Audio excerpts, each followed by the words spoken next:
নওগাঁয় প্রথমবারের মতো পুকুরে চাষ হচ্ছে গলদা চিংড়ি। মিঠা পানিতে কার্প জাতীয় মাছের সাথে চাষ হওয়ায় আলাদা করে খাবার লাগে না। খরচ কম হয় গলদা চিংড়ি চাষে। আগ্রহের পাশাপাশি লাভবান হচ্ছেন চাষিরা।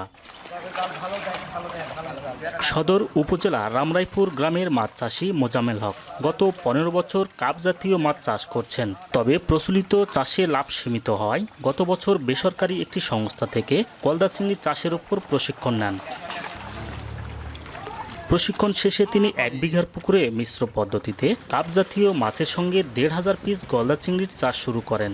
প্রতি পিস পোনাতে 10 টাকা হিসেবে প্রায় 15,000 টাকা খরচ। অন্যদিকে প্রতি কেজি 800 থেকে 1,000 টাকা হিসেবে প্রায় 50,000 টাকা বিক্রির আশা তার। এছাড়াও ওই পুকুর থেকে 6 মাসে কার্প জাতীয় মাছ বিক্রি করেছেন 3 লাখ টাকা।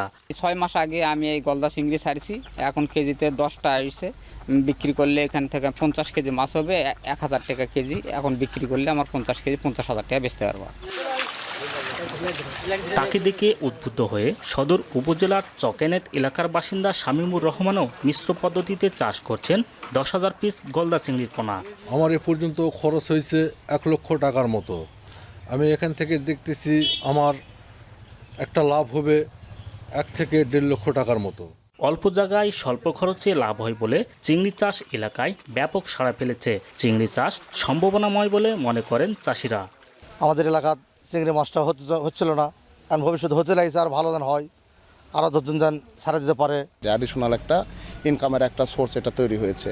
তো আমরা একই খরচে একই জায়গাতে যদি ওইটা করতে পারি তাহলে তো এটা আমাদের জন্য মোটামুটি একটা লাভজনক, আর এটা বাজারে চাহিদা অনেক। ভবিষ্যতে যদি সুযোগ সুবিধা পাই এবং যদি প্রশিক্ষণ পাই তাহলে আমি এই গলদা চিংড়ি পুকুরের মাধ্যমে চাষ করার চেষ্টা করব।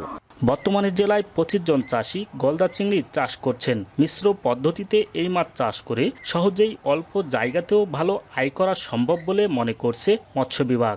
এই প্রদর্শনীগুলো দেখে কিন্তু পার্শ্ববর্তী অনেক চাষিরা উদ্বুদ্ধ হবে, এবং আমার মনে হয় এটা যদি আমরা টেকসই ভাবে সম্প্রসারণ কার্যক্রম চালিয়ে যেতে পারি তাহলে আরো পরবর্তীতে এটা সহজে এই এলাকায় ছড়িয়ে যাবে, এবং আমার মনে হয় এটা একটি লাভজনক ভাবে একটি প্রযুক্তি হিসাবে প্রমাণিত হবে। সঠিক সময়ে চাহিদা মতো গলদা চিংড়ির পোনা সরবরাহ নিশ্চিত ও সহজলভ্য করা এবং সরকারি পৃষ্ঠপোষকতা পেলে উদ্যোক্তা সৃষ্টির পাশাপাশি অর্থনীতিতে অবদান রাখবে। এতে কর্মসংস্থানও বাড়বে বলে মনে করছেন সংশ্লিষ্টরা। আব্বাস আলী, এখন নওগাঁ।